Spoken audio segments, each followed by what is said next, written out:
It's Monday, March 2nd. I'm Will. I'm Rob. And today we ask, is the president risking it all by trying to do too much, too soon? That and more on today's Political Lunch.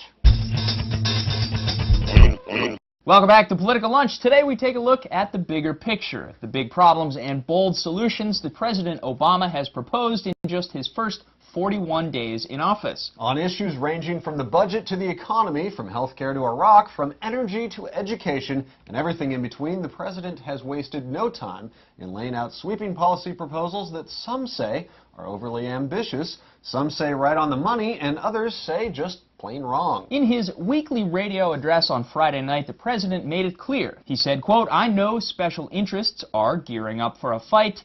My message to them, so am I." But don't get too excited. This doesn't signal a return to the days of policy shaped by bare-knuckle brawling. Instead, what you're going to see is fairly well-rehearsed theater, with the Democrats, new in the majority, trying to convince everybody that they have all the answers. The Republicans, meanwhile, making the case that government never has been and never will be the answer. The only thing that might change is the medium by which the debate is conducted. Take, for example, the case of John McCain and Twitter. That's right, the mobile social network that lets you share your thoughts with the world 140 characters at a time. It's become the hottest new tool for political advocacy. Well, last week, Senator McCain promised to, quote, tweet the top 10 porkiest projects in the omnibus spending bill, and while that may have just made us think of this and this guy at the same time, which is just plain uncomfortable, still, McCain made good on his promise, tweeting a list of 10 projects he considered examples of pork, special projects included in a bill to win favor for a certain member of Congress. On McCain's list of offending projects, $650 grand for beaver research, $1 million for cricket control, $2.1 million for the Center for Grape Genetics, $500,000 for a parking garage, $300,000 for school sidewalks, and $1.7 million for pig odor research.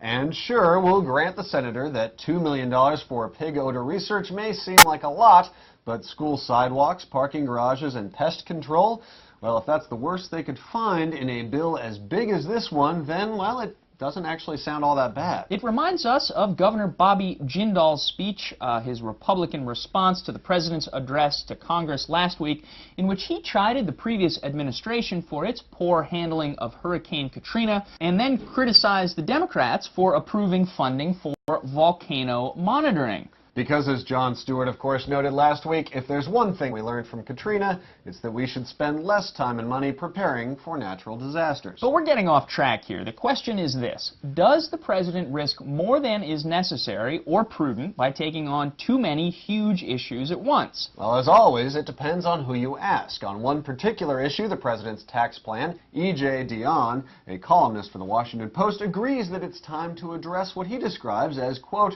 a 3-decade-long trend of rising inequality in incomes and wealth. The Republican response, however, is one we covered last week. They're calling it class warfare, or perhaps more to the point, socialism. So, could the president play it safe and avoid those attempted smears from the right by backing off what is indeed an ambitious agenda? Or, to put it another way, is there a risk of doing nothing or nothing well by trying to do so much at once? Of course, there is no answer to that question yet, but take this piece from Politico.com. They've, of course, positioned themselves as one of the president's more vocal press critics in recent weeks.